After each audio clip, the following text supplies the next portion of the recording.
이 시간 하나님의 말씀은 요한복음 4장 9절 말씀을 보도록 하겠습니다.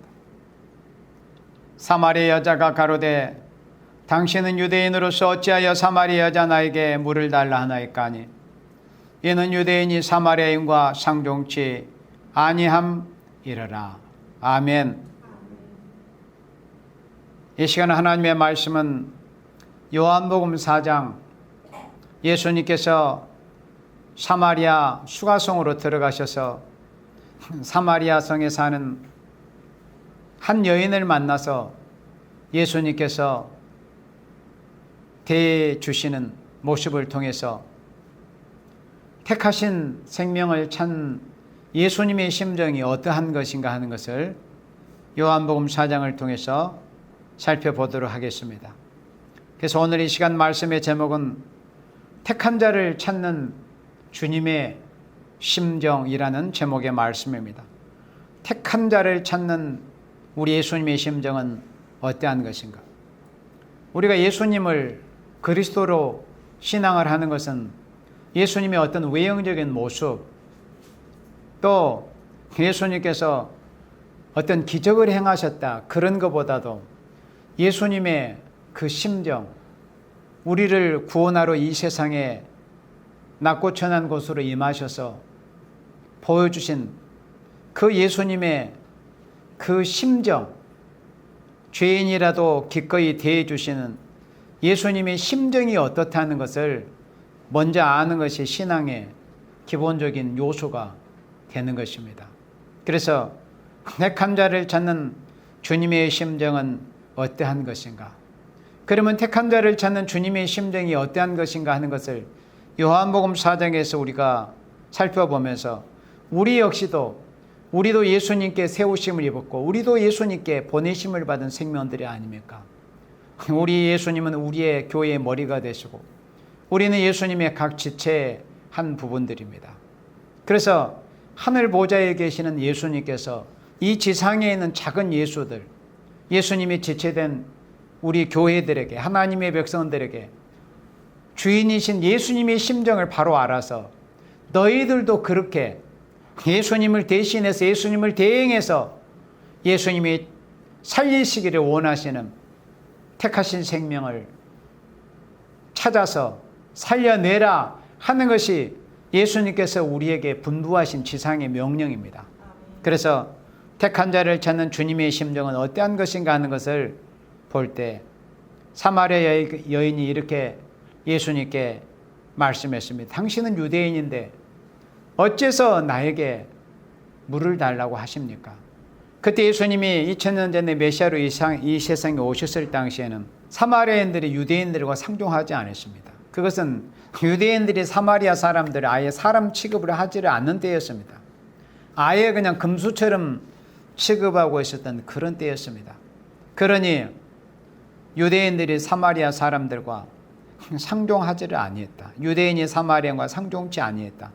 그런데 그 유대인인 예수님, 모습도 유대인이요 또 의복도 유대인의 복장을 하고 계신 그 예수님께서 사마리아 여인인 자신에게 내게 물을 좀 달라고 이렇게 말씀을 하시니 너무 의아한 겁니다. 어쩌면은 그것은 하는 말로 문화적인 충격이라고도 할 수 있는 그런 모습이었습니다. 예수님께서 그 비천한 사마리아 여인에게 내게 물 좀 달라고 하신 그 말씀, 그것은 택한 자를 찾는 예수님의 심정이 어떠하다는 것을 예수님의 그 모습에서 보여준 겁니다. 어떤 심정을 가지셨느냐? 바로 겸손한 심정입니다. 예수님께서 이 세상에 오실 때 태어나실 때부터 출생의 겸손의 모습을 보여주셨습니다. 하나님의 아들, 독생자, 성자 하나님이신 예수님께서 하늘 보좌 영광을 버리시고 이 세상에 낮고 천한 이 세상에 오실 때 얼마나 좋은 환경으로, 좋은 곳으로, 좋은 조건에서 오실 수 있었지 않겠습니까? 그렇지만 예수님께서 그 모든 것을 다 내려놓고 가장 비천한 자리로 말 구유에 누이시기까지 했습니다. 그것은 예수님께서 얼마나 겸손하신 분인가 하는 것을 보신 그런 일이었습니다. 예수님이 이 세상에 임하실 때부터 겸손한 모습으로 오셨습니다. 출생으로부터 겸손하셨습니다. 그리고 직업도 목수일을 하셨습니다. 하나님의 아들로 이 세상에 굳이 오셔가지고 공생의 기간이 되실 때까지 어떤 직업을 가지고 일을 하신다고 하면은 사람들이 좋은 환경, 좋은 조건에서 쉽게 할 수 있는 좋은 어떤 직업을 선택하셔가지고 하실 수도 있었습니다. 그렇지만은 가장 비천한 직업인 목수의 직업을 가지고 목수일을 하셨습니다. 그러니까 그런 모든 모습에서 예수님이 얼마나 겸손하신 분이신지, 또 나중에 이제 여기서부터 시간이 흘러서 예수님께서 마지막 6월절에 예루살렘에 올라가실 때 나귀의 새끼를 타고 예루살렘에 입성하셨습니다. 그것은 스가랴 선지자가 예언한 대로 예수님은 왕이시지만 겸손한 분이시기 때문에 나귀 새끼를 타고 임하신다는 것을 예언한 그 말씀이 성취되는 그런 일이었습니다. 그리고 예수님이 십자가에 달리실 때까지 죽는 순간까지도 예수님은 겸손한 모습을 보였습니다. 죽음의 겸손까지 보여주셨습니다. 그런 예수님께서 이 사마리아 여인에 대해서 이렇게 겸손한 심정으로 사마리아 여인을 대해 주신 겁니다.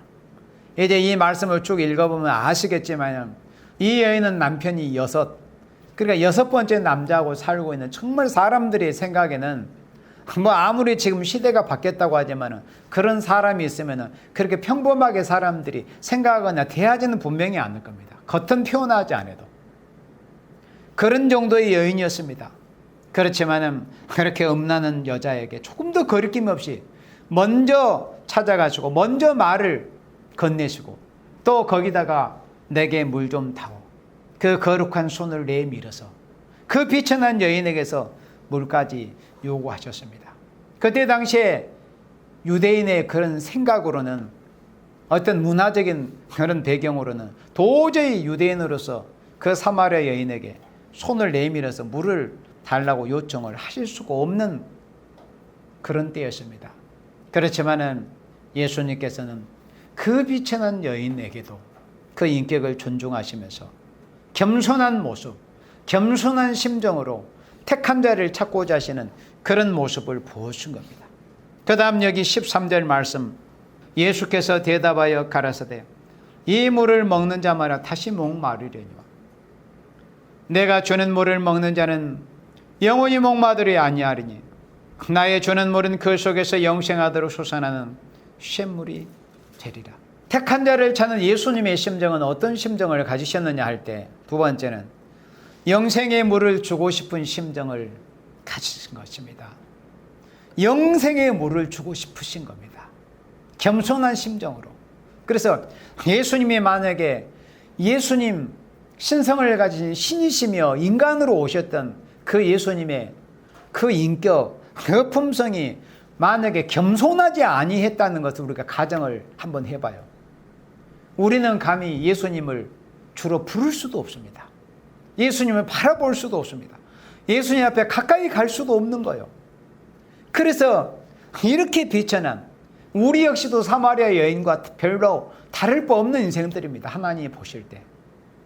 그런데 예수님이 그런 겸손한 심정을 가지고 이 세상에 임하시지 아니했다면 우리같이 비천한 인생들 어떻게 주님 앞에 이렇게 가까이 나올 수 있었겠습니까? 그리고 예수님께서 이 사마리아 여인에게 이렇게 말씀하십니다.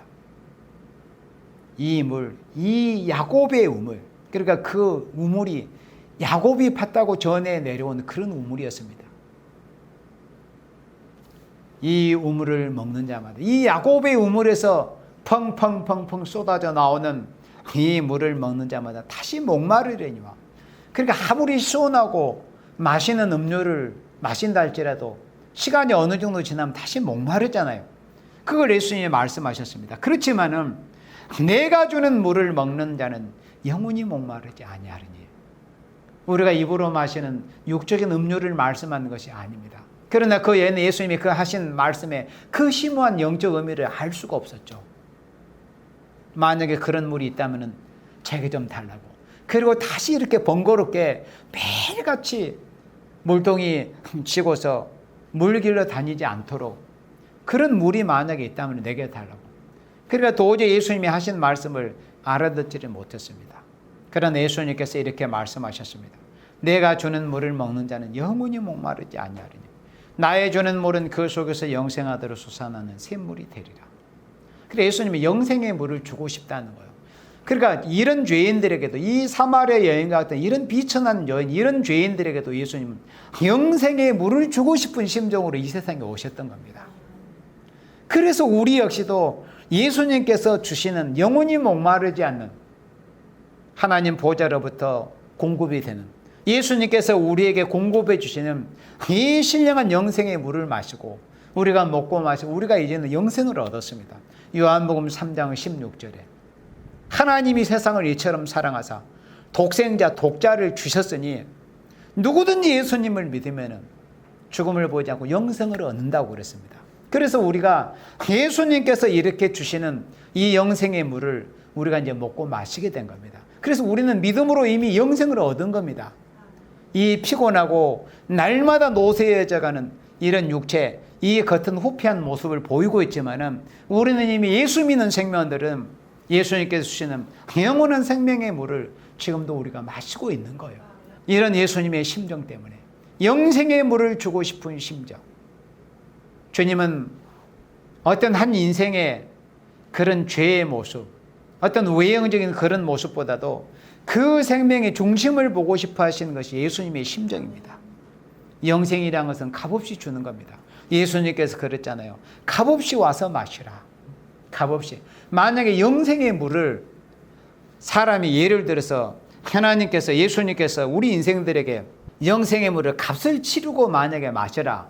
만약에 그랬다면 그 조그마한 몇 밀리리터의 그런 소량의, 그러니까 예를 들어서 뭐 우유 한 컵 정도 되는 영생의 물을 우리가 하나님 앞에, 예수님 앞에 사서 마신다 치면은 그 영생의 물 한 컵에 그 가치가 도대체 얼마나 되겠어요?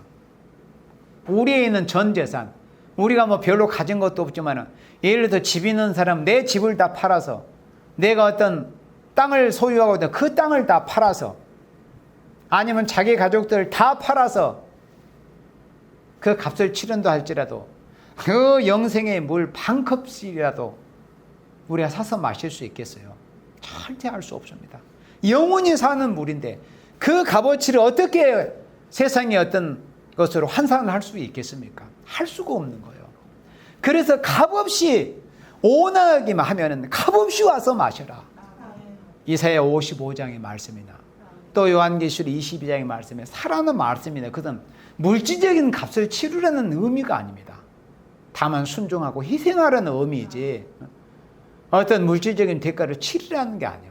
물질적인 대가를 치른다면 우리는 이 지구상에 영생을 얻을 사람은 한 사람도 없습니다. 세계 최고의 부자라고 소문난 뭐 MS 회장이나 또 뭐 애플 CEO나 이런 사람들이 자기의 있는 전 재산을 다 정리해서 영생의 물 한 컵이라도 사서 마실 수 있겠습니까? 할 수 없습니다. 그래서 영생의 물을 값없이 주는 겁니다. 예수님께서. 잘난 사람에게만 주는 게 아닙니다. 이렇게 비천한 여인에게도 예수님께서는 영생의 물을 값없이 주고 싶어 하는 거예요. 이것이 예수님의 심정입니다. 영생의 물을 주고 싶은 심정. 도저히 그 누구라도 차별이 없이 빈부귀천을 막론하고 누구라도 원하기만 하면은 영생의 물을 주고 싶다는 거예요. 영원한 생명을 주고 싶다는 겁니다. 이것이 예수님의 심정입니다. 택하신 생명을 찾는 예수님의 심정. 택하신 생명을 찾는 예수님의 심정은 겸손한 심정이다. 그리고 누구이라도 원하기만 하면 값없이 어떤 물질적인 것을 전혀 요구하지 않고 무슨 헌금을 몇천 몇억 바쳐라 이거 절대 없습니다. 원하기만 하면 아무것도 빈손 가진 또 어떤 죄를 범했다 할지라도 예수님 앞에 겸손하게 나와서 죄를 고백하고 영생의 얻기를 원합니다. 그래 네가 원하니 값없이 받아라. 이것이 영생의 물을 주고 싶은 예수님의 심정이라고 하는 겁니다. 그리고 세 번째는 택한 자를 찾는 예수님의 심정은 어떠한 심정을 가졌느냐 하는 것을 말씀할 때 세 번째는 인격을 아끼는 심정입니다. 인격을 아끼는 심정. 17절 봅니다. 여자가 대답하여 가로되 나는 남편이 없나이다. 예수님께서 이런 말씀하셨거든요. 네 남편을 데리고 와라. 예수님은 다 아시잖아요. 예수님은 성자 하나님이신데 모든 것을 다 아시는 분입니다. 모든 것을 아심에 뭘 새삼스럽게 물으십니까? 요한의 아들 시몬아, 네가 나를 사랑하니? 아니, 다 아시면서 왜 물으십니까? 예수님이 몰라서 묻습니까? 몰라서 자신을 돌아보게 하기 위해서 묻는 것이죠.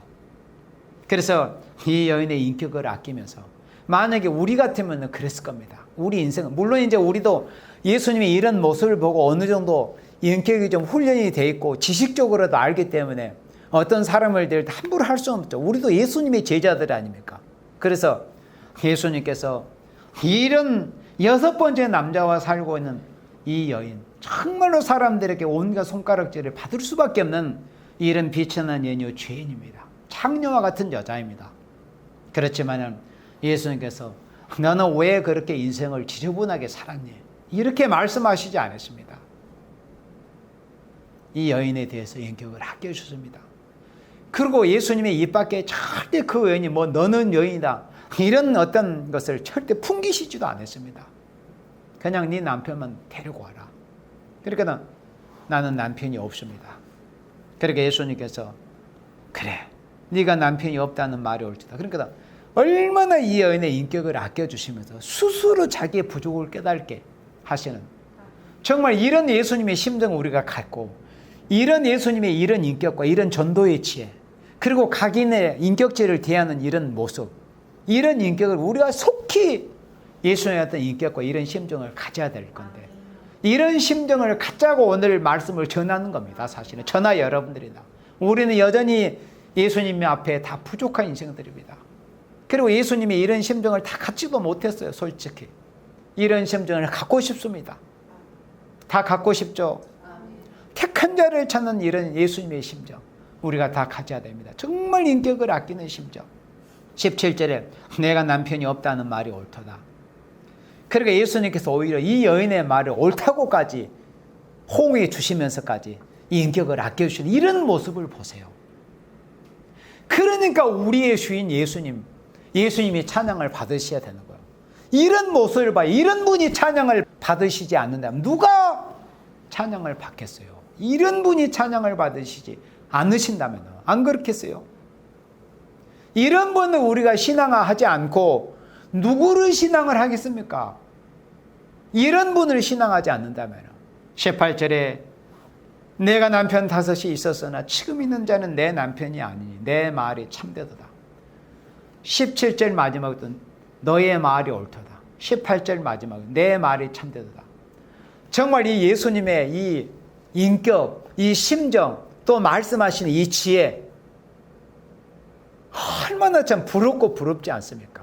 야, 정말 어서속히 우리도 예수님처럼 이런 심정과 이런 인격과 이런 말의 지혜를 우리가 가져야 될 텐데 한없이 부족함만 느껴집니다.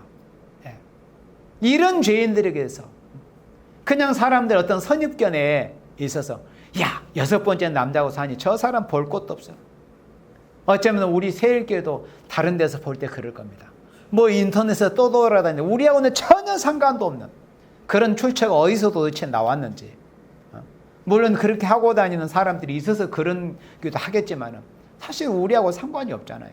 그러니까 사람이란 것은 함부로 그렇게 판단하고 어떤 외형적으로 판단한다는 것이 그게 어떤 자신의 어떤 정당성을 더 크게 하고 입증하는 것으로 보일 수도 있지만은 예수님의 이런 모습을 보면은 그렇구나. 사람은 겉으로 보여지는 것으로 모든 것이 아니고 설령 그런 사람이라 할지라도 이런 예수님 같은 인격을 가진다면 그렇게 말할 수가 없구나. 그러니까 어떤 우리에서 그런 말을 함부로 하는 자들은 이런 예수님에 대해서 모습, 예수님의 이런 심정과 인격과 이런 말씀하시는 지혜를 배워야 돼요. 우리가 다 닮고자 하는 분이 누구여야 합니까? 예수님이어야 합니다. 다 닮고자 하는 유일한 분이 계시다면 예수님. 이런 예수님의 인격, 이런 예수님의 심정 가진다면 함부로 대할 수가 없습니다. 누구라도. 우리는 하나님의 형상으로 지음받은 생명들 아닙니까? 그런데 우리에 대해서 그렇게 말을 하는 사람들은 정작 예수님 같은 이런 인격과 이런 심정을 갖지 못해서 그런 거죠. 사실은. 예. 뭐 제대로 알아보려고 하지도 않고 그냥 선입견만 가지고. 예수님께서도 만약에 이런 자리에 예수님이 아닌 우리 어떤 인생이 있었다면 그 여인을 그냥 선입견만 가지고 봤을 겁니다. 그럼 어떻게 그런 여인에게 영생의 물을 주실 수가 있었겠습니까? 정말 이 아름다우신 예수님의 인격, 이 아름다운 예수님의 이 심정을 우리도 배우고 가져야 됩니다. 그 다음 택한 자를 찾는 주님의 심정의 네 번째는 알려주고자 하는 심정이었습니다. 알려주고 싶은 심정. 그래 예수님께서 어떻게 하든지 그냥 알려주고 싶어가지고, 예수님은 어떻게 하든지 그냥 가만히 있는 사람이라도 모르면 뭘 물어볼 줄도 몰라요. 사실 그렇잖아요. 아니 저 사람은 저런 게 궁금하지도 않는가 봐. 그런데 있잖아요. 사실은 몰라서 못 물어보는 거예요. 뭘 물어보려고 해도 알아야 물어보는 거죠. 아무것도 근본 자체를 모르는 사람에게는 뭘 기대하겠어요. 그런 예수님은 모든 걸 아시잖아요. 그래서 예수님이 이렇게 유도하신 겁니다. 영생의 물을 주고 싶어서, 그리고 알려주고 싶어가지고 아무것도 모르는 백지와 같은 이런 상태인 사마리아 여인에게, 그 사마리아 여인이 바로 오늘 우리의 모습이었다니까. 우리 지난날의 모습이었어요. 아무것도 알지 못하는, 과연 예수님이 그리스도이신지, 예수님이 하나님의 아들이신지, 예수님이 영생의 물을 주시는 분이신지, 우리가 옛날에 예수님을 인격적으로 만나기 전에 우리 역시도 몰랐잖아요. 그런데 예수님이 이렇게 사마리아 여인 같은 우리들에게 찾아오셨던 거예요. 사람들에게 너는 죄인이다. 너 옛날에 무슨 죄 범했지? 너 절간에 다녔지? 너 우상 숭배자였지? 그렇게 예수님이 우리에게 오셔서 그렇게 책망부터 하셨습니까? 마치 사마리아 여인을 대해주신 것처럼 우리를 그렇게 대해주셨기 때문에 우리가 오늘 이렇게 주님의 몸된 교회에서 이 거룩한 주일에 하나님 앞에 예배드리며 우리 하나님을 찬양하며 이런 예수님을 우리가 찬양하고 있지 않습니까? 얼마나 감사합니까? 알려주고자 하는 심정을 가지신 분이 택한 자를 찾는 우리 예수님의 심정이다 하는 겁니다. 24절 봅니다. 하나님이 영이시니 예배하는 자가 신령과 진정으로 예배할지니라.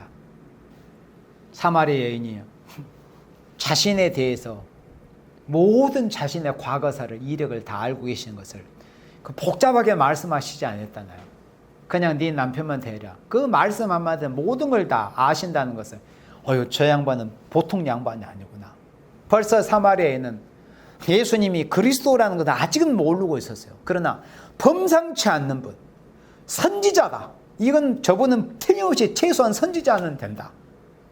그래서 이제 자기의 그 말의 화제를 갑자기 바꿨습니다. 우리는 여기 사마리아 산에 우리가 예배드릴 곳이 있는데, 당신들의 유대인들은 예루살렘에 성전이 있다고 합디다.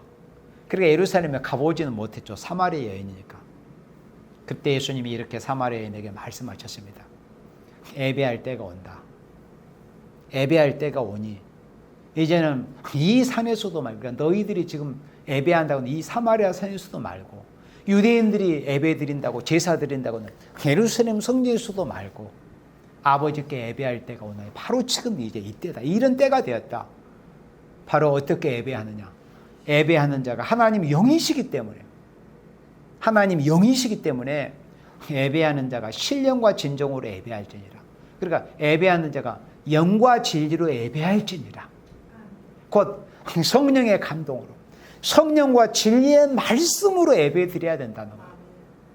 성령의 역사를 힘입어서 경영 충만한 상태로, 또 강단에서는 진리의 말씀만이 선포되고, 예수님의 말씀은 그냥 대언하는 정도, 예수님의 말씀을 그대로 증거하는 정도, 자기 말 하지 말고 성령과 진리의 말씀이 충만한 예배를 드려야 된다.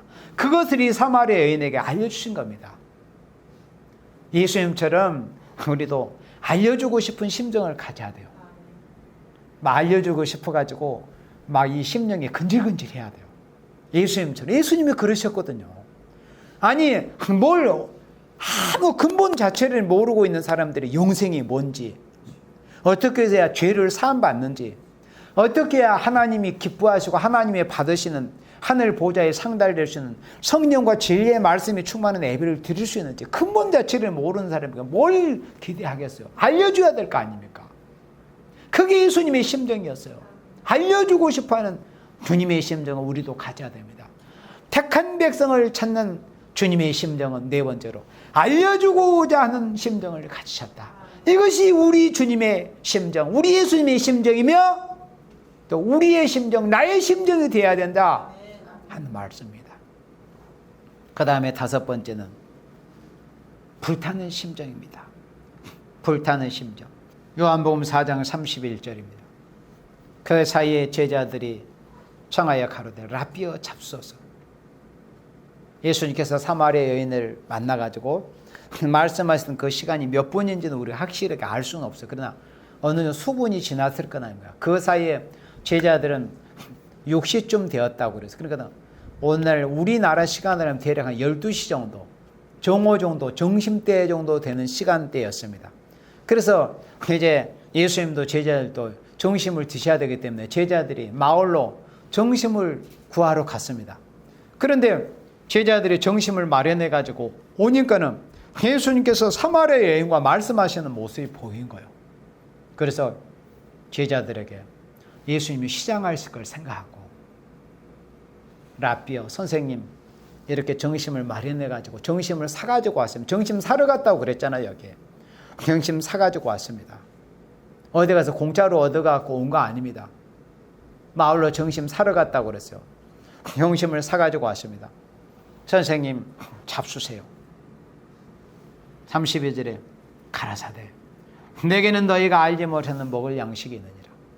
그러니까 이렇게 하시는 말씀마다 도저히 육체를 가진 인생으로서 이 의미를 먼저 듣고 이 의미에 대해서 바로 깨우침을 받은 사람이 아니고 알 수 없는 이상한 말씀을 하시는 거예요.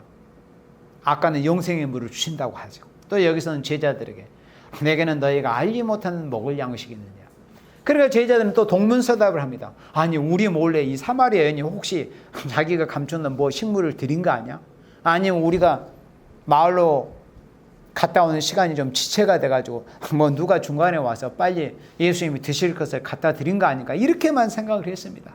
34절에 예수께서 이르시되 나의 양식은 예수님 자신의 진정한 양식이 뭐라는 것을 예수님이 이렇게 말씀을 합니다.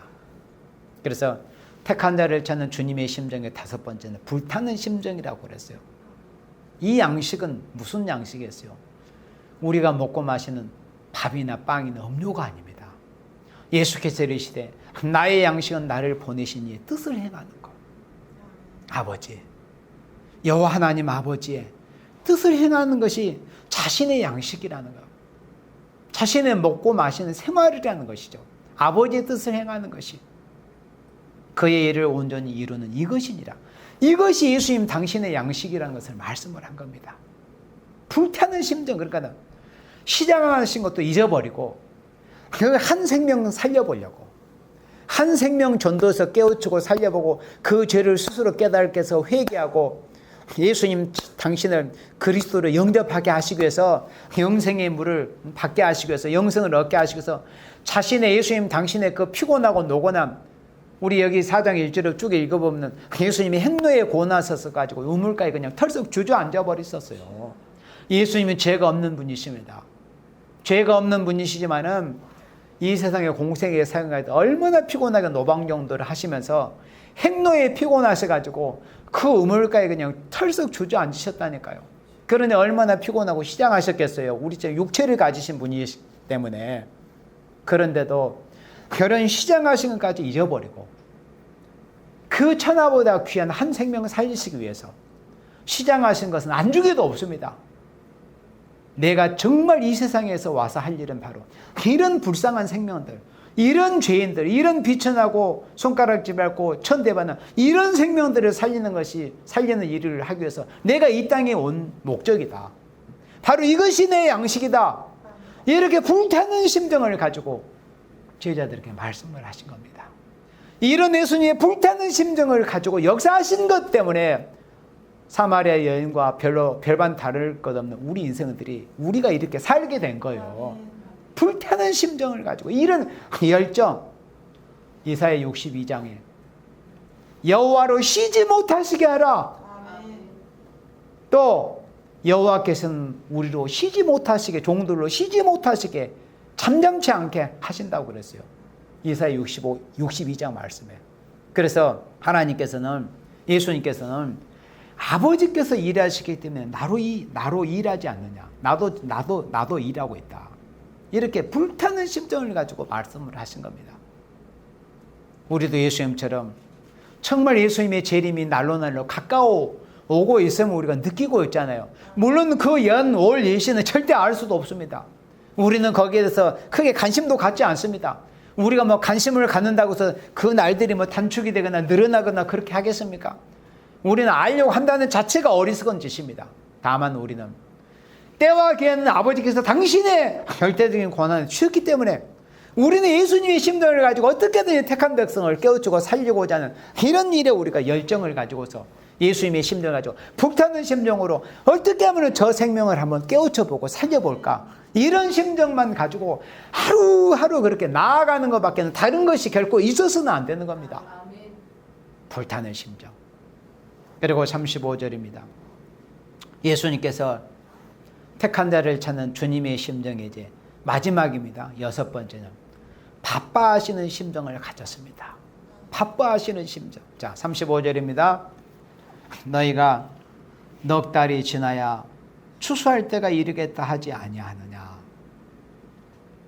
사람들은, 보통 사람들이 세상에 어떤 들녘에 보여지는 그런 모습을 보니까 이제 파종한 지 얼마 안 돼가지고 아마 넉 달은 좋게 있어야만이 뭐 밀 이삭도 피고 이렇게 해가지고 하얘가지고 이렇게 추수할 때가 되는데, 한 넉 달 정도는 돼야 되는데 사람들이 보통 생각이. 근데 예수님께서 또 이렇게 영적인 말씀을 하시는 겁니다.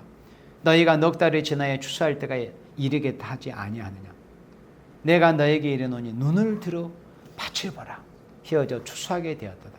그러니까 보통 팔레스타인 지역에서 밀이나 보리는 봄에 이제 추수를 하지 않습니까? 그러니까 밀이나 보리는 보통 초겨울, 가을 지나서 초겨울쯤에 이제 파종을 하는데, 그러니까 아마 초겨울에 접어든 아마 그런 이제 절기상으로 아마 그런 때에 있는 것 같아요. 그래서 사람들은 넉 달을 지나야 추수할 때가 이르겠다고 이렇게 하지만은, 예수님이 보실 때, 예수님이 말씀하신 건 인생 추수를 말씀을 하는 겁니다. 인생 추수. 너희들은 넉 달이 지나야 추수할 때가 이르겠다고 하지만은, 내가 너희에게 이르노니 눈을 들어 밭을 보아라. 이 밭은 영적인 밭입니다. 세상입니다. 세상. 여기서 밭은 세상이에요. 누가복음에서 말씀하신 밭 메는 자. 그러니까 세상에 있는 자들, 한번 이 세상을 봐봐라.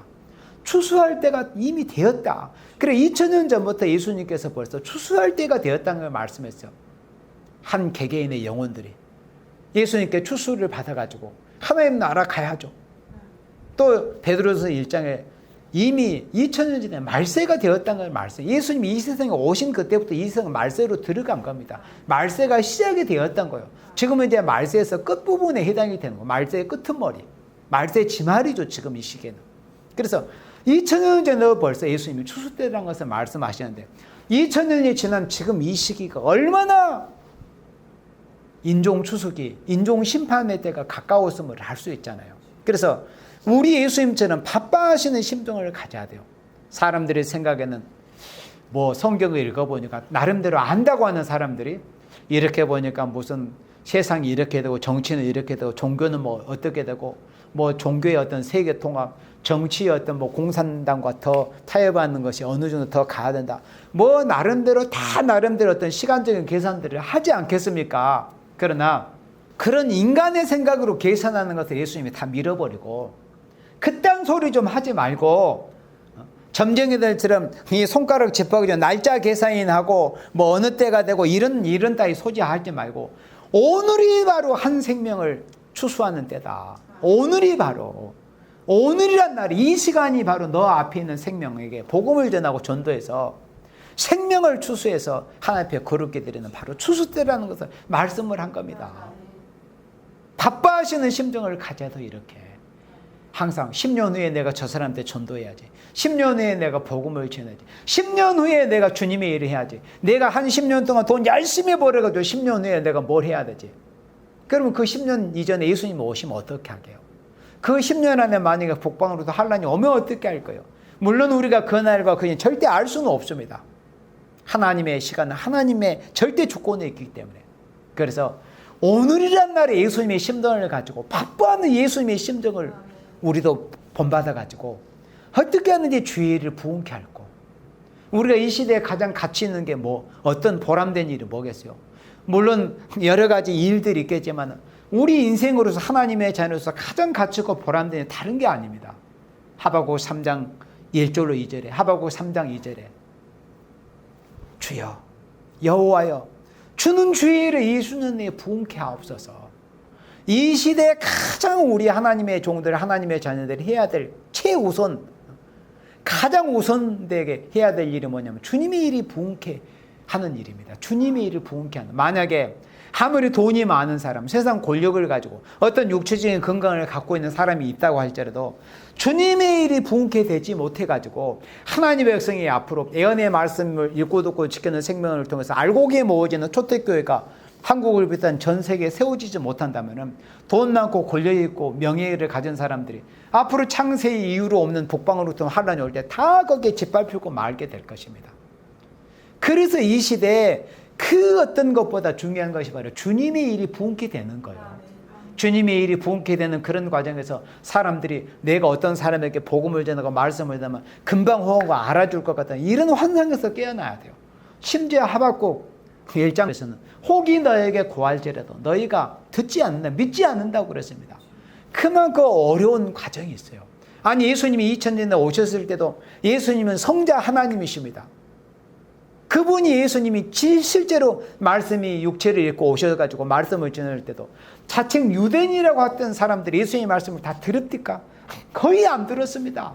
다 교만한 마음에 결국 예수님이 십자가에 못 박기까지 했습니다.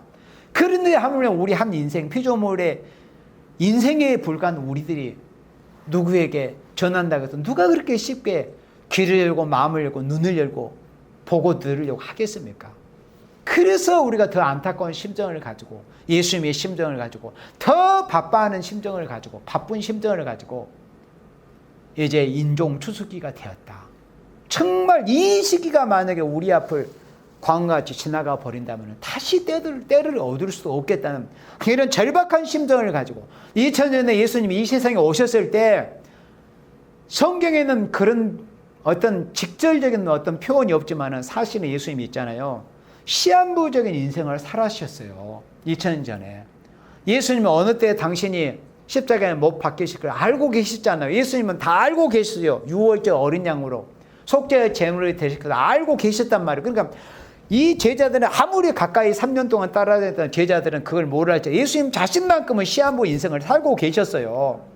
내가 이번 6월절에 올라가면 나는 이제 마지막이다. 이 세상에서 살면서 6월절 속죄 어린 양으로 십자가에 살 찢어 피를 흘림으로 인해서 죽음을 당하심으로 이제 그 죽음을 향해서 예수님은 시시각각 가고 계셨던 거예요. 아무도 몰랐지만 예수님 자신은 시한부적인 인생을 살고 계셨습니다.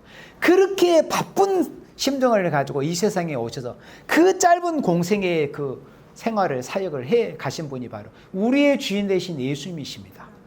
그러므로 우리도 예수님과 같은 그런 바쁜 심정을 가지고 어떻게 하면 우리가 주님의 일을 부응케 할까? 어떻게 하면 깊은 잠에 빠지는 생명들을 깨우쳐 보려고 할까? 깨우칠까? 어떻게 하면 독한 쑥물을 먹고 다 죽어갈 수밖에 없는 계시록 8장에 그 물과 샘에 쑥물이 떨어져서 많은 생물들이 다 온 세계의 모든 거미들이 다 죽어가고 있는 이런 때 어떻게 하면 저들을 저 독한 쑥물, 사망의 쑥물에서 건져낼 수 있을까? 이런 중심을 가지고 예수님 같은 바빠하는 이런 심정을 가지고 주님 오시는 그날까지 우리가 충성과 진실을 해 나가야 됩니다.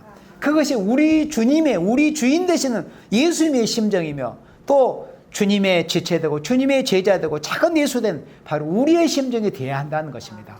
우리도 예수님 같은 택한 자를 찾는 주님의 심정을 우리도 꼭 그대로 가져서 주님 오시는 그날까지 한 생명을 천하보다 귀하게 여기시는 예수님의 심정, 그 바빠하시는 심정을 가지고 나가 마지막 때 하나님의 택한 백성을 살려내기를 원하시는 그 추수의 역사에 귀하게 쓰임받는 여러분들이 되시기를 예수님의 이름으로 축원합니다. 아멘.